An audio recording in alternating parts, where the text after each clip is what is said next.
Bitcoin, the newest face of money. Good or bad, a phenomenon that's taken the world by storm. Bitcoin is exciting because it shows how cheap it can be. Bitcoin is better than currency. It's about the evolving face of currency, the need for legal tender that straddles geographical divides amid an emerging uncertainty. आज 500 रुपए और 1000 रुपए के currency note legal tender नहीं रहेंगे. But concerns around Bitcoin stare hard. New transaction trail, funding trafficking, betting and terror a clear threat. India warning it's a dangerous Ponzi scheme. Investment or gamble? What? Where? How? Pros and cons, getting to the bottom of the Bitcoin sensation. Good evening, folks. For over a week now, CNN News 18 has been at the forefront of decoding this Bitcoin mania that has gripped India. Why just India? The whole world. Now, in this episode, we'll be talking about the origins of this new age tool in India, the big concerns, the government's confusion. Now, through the day, from our social media platforms, we've been inviting you, the viewer, to connect directly with our expert and ask your questions to the experts. Raise your concerns if you have any. We are going to talk about all that and much more. But first, let's quickly take a look at this presentation prepared by my colleague Shubhajit Sen-Gupta. He tries to sum up the Bitcoin mania, or as some would like to say, the Bitcoin enigma. Take a look. The big disruption for the Indian investors in 2017 was the arrival of Bitcoins and other cryptocurrencies as short-term investment options. As price of a single Bitcoin rose from $1,000 to $19,000 in just a year's time. Till 2016, Bitcoin was the preserve of the geeks, but as price began to rise, it caught the imagination of the investors and thus began this great speculative journey upwards. Cryptocurrencies fall somewhere between being a payment mechanism and being an asset. So various different jurisdictions across the world have accepted them between either being a payment mechanism or an asset, and this is going to be there for the long term. So cryptocurrencies is going to be an integral part of the currency world going forward. In the next 10 years, most of the people will shift towards cryptocurrencies, and it is a more efficient way of transacting across the world. But by the end of the year, the value of Bitcoins was down to 12,000 again. This volatility is essentially because Bitcoins don't have any intrinsic value. It is not backed by gold or any other physical asset, nor does it pay any interest or dividend. The currency in India cannot even be used at most places. Currently, these currencies are just used as commodities to be traded frequently. That's my concern, because it's not currently it's not being backed by any physical attribute. The interface is very weak between the cryptocurrency, be it Bitcoin or other cryptocurrency, and the conventional currencies. By December, the focus of many retail investors shifted to the other cryptocurrencies. Many began selling off Bitcoins to buy other cryptos like Ripple and Ethereum, and that's why there was the fall. The motivation again wasn't the technology but the returns that were given out. With Bitcoins already having over 85% of the market share, these other cryptos are trying to capture the space. Thus, often when a new currency with strong fundamentals are hitting the exchange, many are moving away from Bitcoins to these newer ones. Some of these currencies are also promising assets of similar value. But looking into the clamor for digital currency in India and the lack of information about it, the government has also decided to step in. The government has made it clear that cryptocurrencies are not legal tender and have no regulatory permission or protection in the country. A finance ministry statement said, there is a real and heightened risk of investment bubble of the type seen in Ponzi schemes, with investors risking a sudden and prolonged crash. Both the Reserve Bank of India and the Government of India have consistently maintained a position and have made it public repeatedly that this is not a lawful legal tender in India, and therefore that protection is not available. The government has also activated its financial investigation wings to check how much of this trading is because of the Hawala transactions which are taking place in the underground economy. In New Delhi, this is Shubhajit Sengupta. So let's try and understand the Bitcoin phenomenon, just building on what Shubhajit explained in that presentation. Number one, current standing like diamonds, people accept program code as value. So right now, unlike diamonds, people are accepting a value of a program code. So it's a mathematical solution or an algorithm which people are trading in. Now, large global companies and corporates have already accepted Bitcoin as currency. So this finds some sort of acceptance across the world. Now, it is not complete, but some acceptance. Many say that you can't shoo away this technology, so don't call it a Ponzi scheme, realize its importance. Third, price has risen with the popularity, has reached $17,000 per Bitcoin, though it has come down also, but it keeps fluctuating. And this is the big risk because nobody knows how this is happening. Many people try to decode why and how this happens. Again, they blame it on the algorithm, but nobody knows the exact functioning or when it will go up or when it will come down. 12 million Bitcoins have been mined so far. The maximum limit, and this is what a lot of people say is what is going to give comfort to many people who trade in Bitcoins, that the end figure. It's not like you can mine endless number of Bitcoins. The outer limit. So 12 have been done, 21 have to be mined. 21 million have to be mined so far. Okay, as we told you, at the beginning of this broadcast, you too can participate. You can ask your questions if you have any queries, suggestions, and we'll put them directly to our experts who are joining us in the studio. So the first query or concern that has come in is from Siddharth. He asked this question. Let's play it out for our viewers.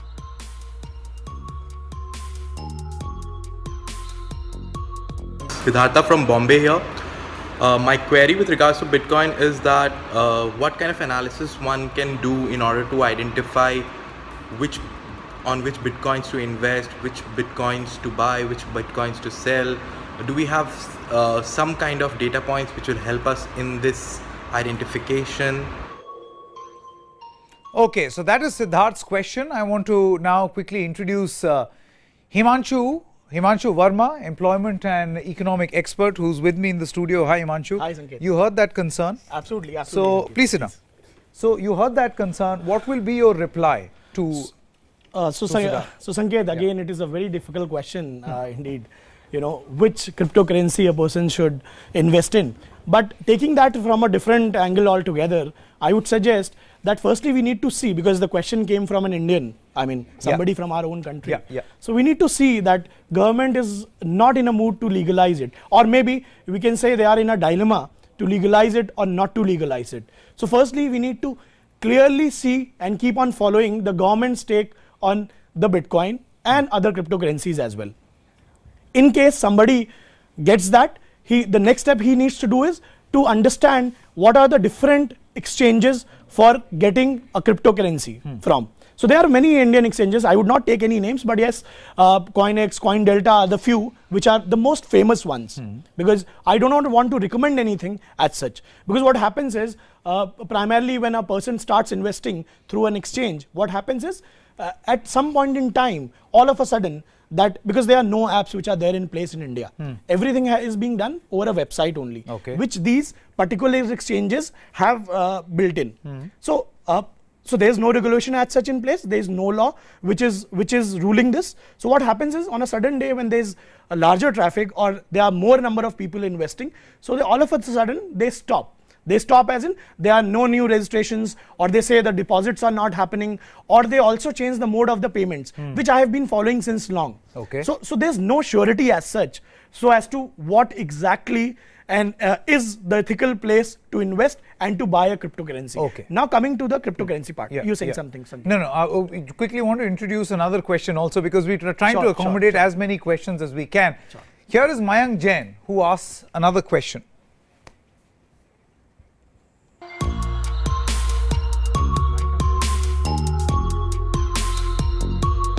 Sanket, the question I have is that the distributed ledger is supposed to identify and authorize the accounts which are eligible to pay, transact, receive the Bitcoins. The question that comes to my mind is that what is the legitimacy of these accounts? How do you establish that? And how does one know that any accounts or parties which are not authorized to transact in any kind of financial instruments or pay money because they are illegitimate accounts? Okay, I think that's an important question, and I'll take that one to Vipin Malik, who's the ex-director of Central Board of the RBI. Mr. Malik, would you like to take that one? I think it's a significant question because it talks about, the legitimacy of these accounts.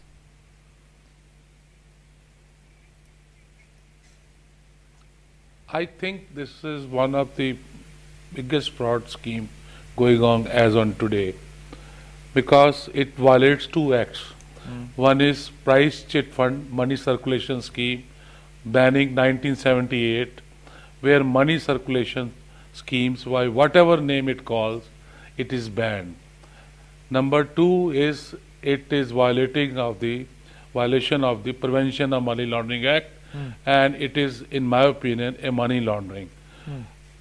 Because none of the either exchanges, the exchanges which were named by my other speaker, or any regulatory approvals which are in place, or I think none of them have applied also. So considering these two acts which are being violated, it is a fraud scheme. So I suggest to everybody that no one should subscribe to, because they will also become part of the money laundering money circulation but Mr. scheme, Malik, I have a follow-up question. To the Just a follow-up question. You are saying that they will become party to an act of money laundering. I want to know then, why is the government not clarifying its position? As of now, here is a government that says this is an invalid tender, but the government does not move beyond that. And then you have got global experts who are saying this is the future. This technology at least is the future. So I as a person do not know whether I should be investing in it or not. Should I be listening to you, or should I be listening to those who are saying that this is the future? Because many other countries have already legitimized it. Probably Mr. Arun Jaitley has said in one of his statements that they are examining it, but as on today it is illegal, but the examining process is on. And since the examining process is on, you see the government in everything is being examined, and there is always slow pace. But shortly you will see that the law of the land will take very shortly. And the law of the land is that both these acts which I mentioned are being violated, and it is a fraud. Fraud is happening. Okay, significant. I mean, if you use that word, you're calling it a fraud, then this is a cause of worry, I would say. To all those who are trading, perhaps they have to realize that, in the words of Mr. Malik, this is like indulging in money laundering. So do we have a new age Indian, all those who are accepting bitcoins or trading in bitcoins, indulging in money laundering? And will those relevant sections of the law apply eventually? By extension, are most of these people ignorant about what this actually is, are indulging in money laundering and thus committing a crime? That is the most significant point over here, and I will take that question back to Mr. Malik and Himanshu also. Now, cryptocurrency and particularly Bitcoin, let's take a look at the opportunities. Okay, what are the opportunities and what are the weaknesses, or the flip side, or the risks?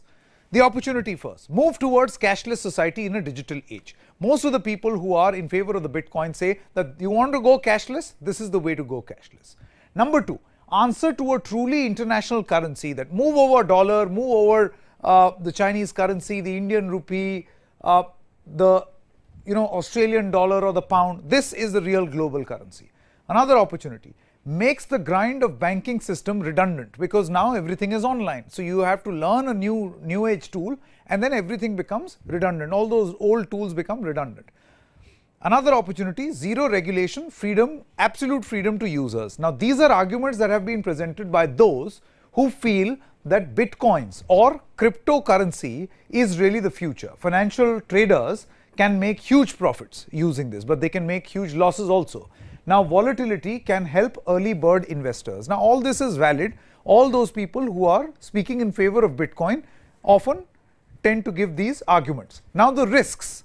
The risks one by one. Uncertainty on the future of cryptocurrency. We don't know. We absolutely don't know what it is, and that is why you have a Mr. Malik who is saying that this is fraud, this is money laundering. Number two, ever-present threat of hackers. Losses are irrecoverable, irreparable damage, and this is a valid concern because all those exchanges that are operating, they have been hacked in the past. Ban by any large economy will send the value crashing, which means there is so much uncertainty that you may be making huge profits, but you will lose all of it just like this. Challenge to increase in transaction volumes. That is also a big challenge or a risk involved in dealing with Bitcoin or any other cryptocurrency. And a superior cryptocurrency may replace Bitcoin at any given point. Right now, of course, they control the 85% of the market, of the cryptocurrency market, but there will come a time when, due to competition, because of the open nature of these blockchain technology, you can have some other currency also. So again, there will be a huge risk involved. Now, Radhika Ramaswamy spoke to Akshay Haldipur, a young Bitcoin investor who is also one of the first few Bitcoin millionaires in Mumbai. Listen in. Akshay, you've been into this for quite some time. So, can you describe to us in layman's language how one can go about investing in Bitcoins and, what are the things to be kept in mind while doing so? I think a lot of people are, attracted towards this because they think it's more about, the easy money. Well, it has the easy money making factor, but that's just the byproduct of it. What's really important to understand that Bitcoin is more than just the money making aspect. It's more about the technology that it kind of resides on, and that's called the blockchain. So blockchain is something that the companies are talking about, not the individuals, because individuals are just trying to reap the fruits of the technology. If you decide to invest, then you got to be very sure that you know how this thing works. Never to go all in with all your investments. Security is a major issue here because most of the exchanges have been hacked in the past. In the recent past actually, because of which the prices come soaring down. There are a lot of fundamental analysis attached to it because the owner of McAfee announces that he is having certain affinity for one particular coin, and the coin booms overnight. It's like 300% up. So that's something to take into account. What do you want to tell people out there? What's the mindset one should have before starting investing into Bitcoins, and how should they go about it? What are the steps that they should follow, or what mindset should they be in? Firstly, you got to enter the game with a plan, right? Just because some of your friends out in a party when they're drunk and they say, oh, I made 10 Bitcoins and you get all blah, blah, blah. The point is never to invest more than what you can, perhaps afford to lose. Because what people do is, and which is very wrong, is they end up taking loans from banks just to invest. But because you have never done something like this before, the chances of you losing money is like in a snap, right? So only afford to invest what you can afford to lose is my suggestion to people.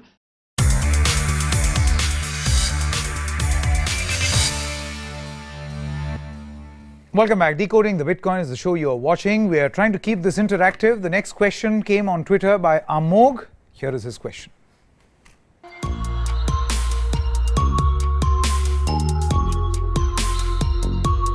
Hi, I'm Amog Suman. I'm a computer science graduate from IIT Delhi.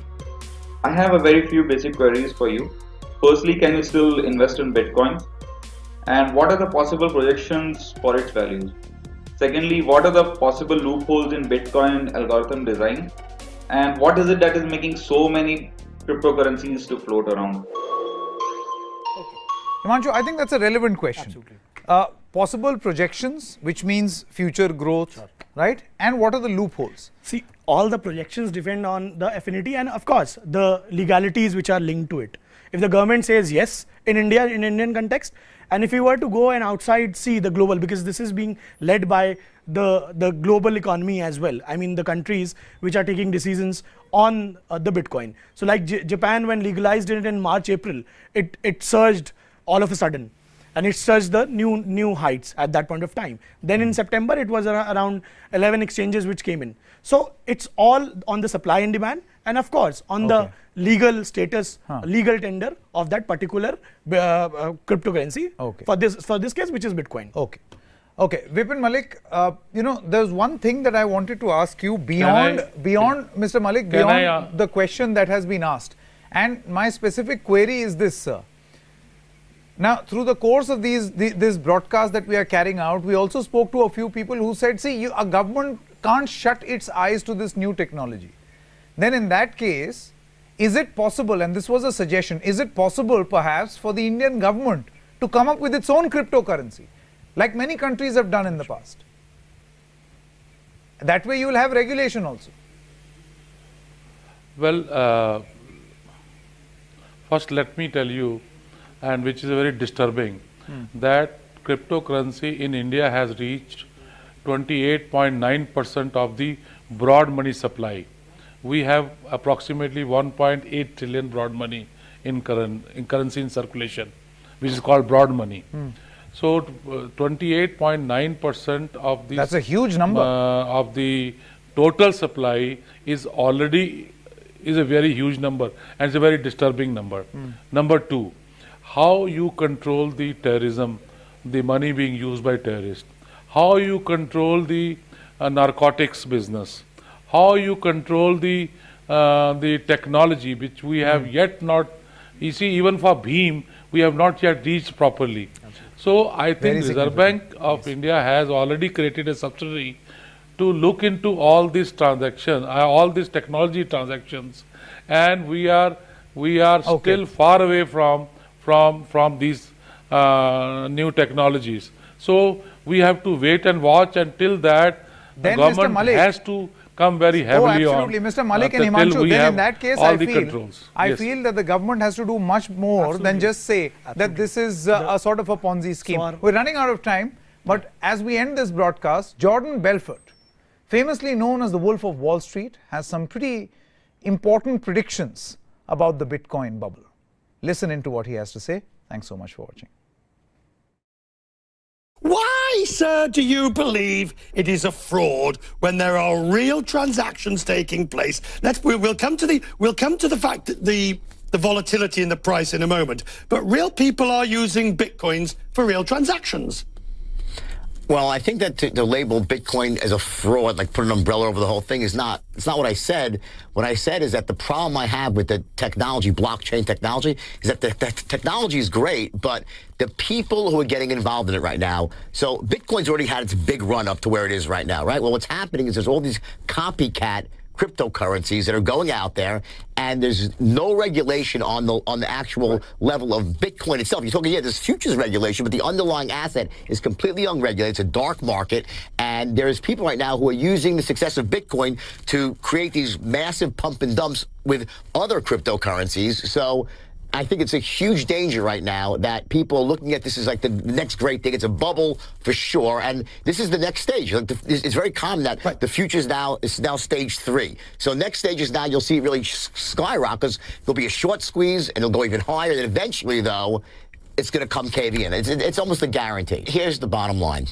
If you were the most disciplined person, you could really have the discipline to get in and get out. There's probably a short window to make some money. But that's not human nature. It's not psychology. People, they'll get in and they make some money. They want to make more money. And these people have a tendency over, tulip bubble, right? Remember, in the tulip bubble, the beginning of the end was when they started trading futures on tulips. That's how it started to, and that was another move up, and then all of a sudden, bam, it collapses and it's all over.